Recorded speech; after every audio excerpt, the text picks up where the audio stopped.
अऊज़ु बिल्लाहि मिनश शैतानिर रजीम। बिस्मिल्लाहिर रहमानिर रहीम। इन्ना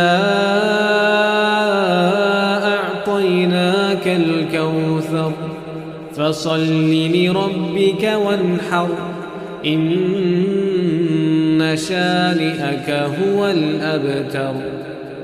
ए नबी सल्लल्लाहु अलैहि वसल्लम, हमने तुमको कौसर यानी बहुत ज्यादा भलाई अता फरमाई है, तो अपने परवरदिगार के लिए नमाज पढ़ा करो और कुर्बानी किया करो। कुछ शक नहीं कि तुम्हारा दुश्मन ही बेनाम रहेगा। बिस्मिल्लाहिर्रहमानिर्रहीम। लाखों करोड़ों दरूदो सलाम मोहम्मद सल्लल्लाहु अलैहि वसल्लम और आले मोहम्मद पर। तमाम सुनने और देखने वालों को नुमान कादिर का सलाम। आप देख रहे हैं अपना YouTube चैनल न्यूज़ गाइड। अगर आप चाहते हैं आपको मौजूदा हालात में अहम तरीन और सच्ची खबरें मिलें, वो खबर जो किसी के पास ना हो, तो अपने इस YouTube चैनल को सब्सक्राइब करें, लाइक करें, दोस्तों के साथ शेयर करें। वो खबर जो मेन स्ट्रीम मीडिया आपको ना दिखाएगा, हम बताएंगे आपको हकीकत पर मबनी तमाम खबरें। तो चलते हैं खबरों की तरफ। सुप्रीम कोर्ट में सिकंदर सुल्तान राजा की सरजनिश। अदालत की तरफ से आज इलेक्शन कमीशन की बहानेबाजियों को उड़ा के रख दिया गया। चीफ इलेक्शन कमिश्नर की ना सिर्फ सुप्रीम कोर्ट में तलबी हुई, उनको कटहरे में खड़ा करके कमरा अदालत में बाज़पुरस की गई। सुप्रीम कोर्ट की तरफ से इलेक्शन के हवाले से तमाम तर शकूक व शुबहात को यकसर मुस्तरद कर दिया गया। इम्पोर्टेड हुकूमत और रजीम चेंज के सहूलतकारों की तरफ से इलेक्शन को इल्तवा का शिकार करने की तमाम तर प्लानिंग आज सुप्रीम कोर्ट की तरफ से रद्दी की टोकरी में डाल दी गई। सुप्रीम कोर्ट की तरफ से आज वाज़े तौर पर कह दिया गया है कि इलेक्शन हर सूरत में 90 दिन के अंदर ही हों, वरना ये आइन की खिलाफ वर्जी होगी। इस बारे में आइन वाज़े है, कोई अबहाम मौजूद नहीं। किसी सूरत में इलेक्शन 90 दिन से ताख़ीर का शिकार नहीं हो सकते। आज सुप्रीम कोर्ट में CCPO लाहौर गुलाम महमूद डोगर के तबादले के केस पर समाअत हुई, जिसमें इलेक्शन कमीशन को तलब किया गया। अदालत की तरफ से चीफ इलेक्शन कमिश्नर को बुलाकर अदालत के हुक्म के बावजूद CCPO लाहौर और पंजाब के तमाम अजला में अफसरान के तबादले करने पर इलेक्शन कमीशन की बाज़पुरस की गई। इलेक्शन के शेड्यूल का ऐलान तक नहीं किया गया।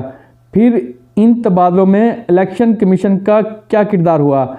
अदालत की तरफ से इन तबादलों पर सवाल उठाया गया कि ये क्यों किए गए, इसकी क्या ज़रूरत पेश आई, जिस पर अदालत से दरख्वास्त की गई कि अगर आप समझते हैं इन तबादलों में शफाफियत नहीं तो आप इसको रोक दें, हुक्म जारी कर दें। अदालत की तरफ से इलेक्शन कमीशन को निगरान हुकूमत के अख्तियारात के बारे में भी सवाल किया गया। निगरान हुकूमत की तरफ से इक़दामात तो सारी कौम के सामने हैं, वो कैसे बनी और किसके इशारों पर चल रही है। अदालत की तरफ से कहा गया कि आपने पॉलिसियों पर नहीं, आइन के तहत काम करना है। इलेक्शन की तारीख के बारे में किए गए सवाल पर इलेक्शन कमीशन की तरफ से बताया गया कि वो खुद से इस तारीख का ऐलान नहीं कर सकते। हम आइन के एक आर्टिकल पर चलते हैं तो दूसरे आर्टिकल की नफ़ी होगी। अदालत को बताया गया कि इलेक्शन कमीशन खुद से तारीख नहीं दे सकता। अदालत की तरफ से सवाल किया गया, अगर इलेक्शन कमीशन ने इलेक्शन की तारीख का ऐलान नहीं करना, फिर इलेक्शन की तारीख का ऐलान कौन कर सकता है? इलेक्शन कमीशन की तरफ से अदालत को बताया गया कि इलेक्शन की तारीख सूबों के गवर्नर और सदर पाकिस्तान दे सकते हैं। अब अगर गवर्नर की तरफ से तारीख का ऐलान नहीं किया जाता तो लाहौर हाई कोर्ट या सुप्रीम कोर्ट की तरफ से सदर पाकिस्तान से इलेक्शन की तारीख का ऐलान करने की दरख्वास्त की जा सकती है। अब इस इम्पोर्टेड टोले के गवर्नर और इलेक्शन कमीशन की साज़बाज़ से इलेक्शन को इल्तवा का शिकार करने के लिए जो बहाने जो जवाब घड़े जा रहे थे वो ख़त्म हो जाएंगे। अदालत की तरफ से दो टोक अल्फाज में हर सूरत में 90 दिन के अंदर इलेक्शन करवाने का कहा गया। अदालत की तरफ से आज चीफ इलेक्शन कमिश्नर को बुलाए जाने पर इम्पोर्टेड हुकूमत और इसके हवालियों की तरफ से वावेला किया जाने लगा कि इलेक्शन कमीशन आईनी इदारा है, इसके सरबराह को अदालत कैसे तलब कर सकती है। तो जनाब अपनी याददाश्त पर ज़रा जोर दें। कासम सूरी की रूलिंग के केस में भी सुप्रीम कोर्ट की तरफ से इलेक्शन कमीशन को सुप्रीम कोर्ट बुलाकर उनसे इलेक्शन के हवाले से पूछा गया था। जब सुप्रीम कोर्ट को इलेक्शन कमीशन की तरफ से बताया गया था कि हम अभी इलेक्शन नहीं करवा सकते, हम अक्टूबर या नवंबर तक इलेक्शन करवा सकते हैं। इस वक्त इलेक्शन कमीशन को सुप्रीम कोर्ट बुलाया जाना और इलेक्शन कमीशन की तरफ से सुप्रीम कोर्ट में फौरी इलेक्शन ना करवाने का कहना इस इम्पोर्टेड टोले के हक में था। इसलिए उस वक्त तो इलेक्शन कमिश्नर को बुलाया जा सकता था, तो अब कौन सा उनके पांव से मेहंदी उतर रही है जो उनको बुलाया नहीं जा सकता। चीफ इलेक्शन कमिश्नर की तरफ से अदालत में कहा गया कि मेरे आईनी और कानूनी इख्तियारात को कम किया जा रहा है, मेरे काम में रुकावट डाली जा रही है, मगर अदालत को ये नहीं बताया गया कि वो रुकावट कौन डाल रहा है, क्या हुकूमत डाल रही है। मगर ऐसा कैसे मुमकिन है? इलेक्शन कमीशन तो इस इम्पोर्टेड हुकूमत की बी टीम के तौर पर काम कर रहा है, तो हुकूमत की तरफ से कैसे कोई रुकावट डाली जा सकती है? क्या ताकतवर हल्कों की तरफ से रुकावट डाली जा रही है? वो भी मुमकिन नहीं कि इमरान खान कई बार कौम के सामने बता चुके हैं कि चीफ इलेक्शन कमिश्नर को ताकतवर हल्कों की तरफ से, बल्कि इससे भी बढ़कर साफ जनरल बाजवा का नाम लेकर कि जनरल बाजवा ने लगवाया। बज़ाहिर तो ऐसा ही लगता है कि चीफ इलेक्शन कमिश्नर की तरफ से दबे लफ्ज़ों में अदालत से ही शिकवा करने की कोशिश की गई है कि इमरान खान और तहरीक इंसाफ के ख़िलाफ़ इलेक्शन कमीशन की तमाम कार्रवाइयाँ जो इस इम्पोर्टेड हुकूमत की ख्वाहिश पर की गई, इन्हें अदालत की तरफ से रिलीफ मिल गया। शायद चीफ इलेक्शन कमिश्नर चाहते हैं कि वो जो फैसला दें इमरान खान को नाअहल करने का, गिरफ्तार करने का, उसे कोई चैलेंज ना करे, कोई अदालत इसके आईनी पहलुओं को ना देखे। बस इलेक्शन कमीशन ने कह दिया तो बस कह दिया, कोई सवाल ना उठाए। भाई आपसे काम नहीं हो रहा तो जान छोड़ दें। इलेक्शन कमीशन का एक ही काम मुल्क में शफाफ इलेक्शन करवाना है और हमारा इलेक्शन कमीशन इलेक्शन के सिवा हर काम में फुर्तियाँ दिखाता नज़र आता है। चीफ इलेक्शन कमिश्नर की तरफ से अदालत को बताया गया कि आर्मी से सिक्योरिटी मांगी गई तो आर्मी ने सिक्योरिटी देने से इनकार कर दिया। अदलिया से आरओ मांगे गए मगर उनकी तरफ से भी इनकार कर दिया गया। मैंने हुकूमत से इलेक्शन के लिए फ़ंड्स मांगे मगर हुकूमत की तरफ से फ़ंड्स जारी नहीं किए गए।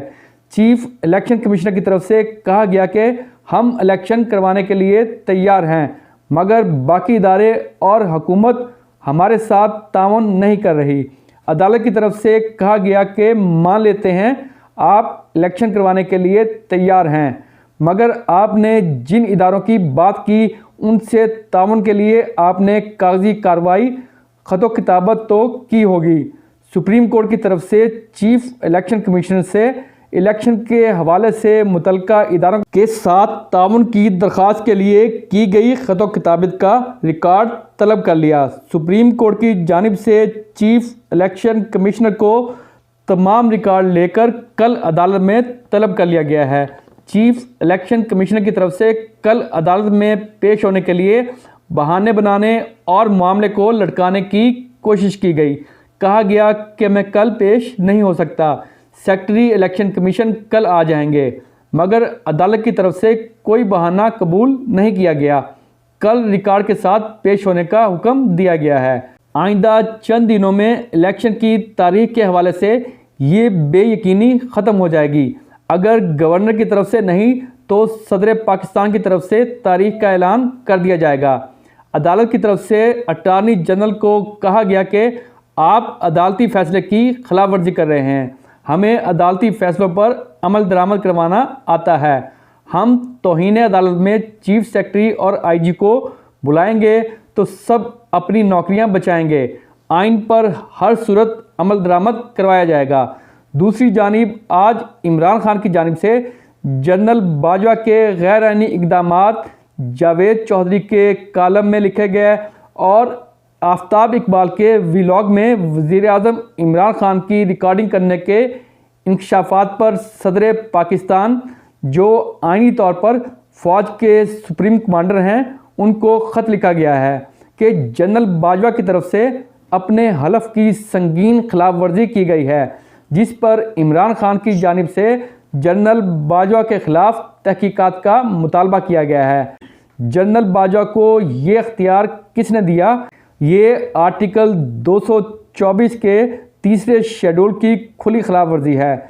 जनरल बाजवा को किसने इख्तियार दिया कि वो नैब को कंट्रोल करें, शौकत तरीन के मुकदमे ख़त्म करवाएं? जनरल बाजवा कैसे पाकिस्तान के वज़ीर आज़म की रिकॉर्डिंग कर सकते हैं? ये आर्मी चीफ के हलफ और बुनियादी इंसानी हकूक़ की संगीन खिलाफ वर्जी है। जनरल बाजवा किस हैसियत से ये रिकॉर्डिंग करते रहे? सदर पाकिस्तान और फ़ौज के सुप्रीम कमांडर होने की हैसियत से आपकी आईनी ज़िम्मेदारी है कि जनरल बाजवा के ख़िलाफ़ इन इल्ज़ामात की तहकीकात की जाएँ और करार वाक़या सज़ा दी जाए। जनरल बाजवा का सियासी किरदार तारीख़ में हमेशा बदनुमा दाग बनकर उनका पीछा करता रहेगा।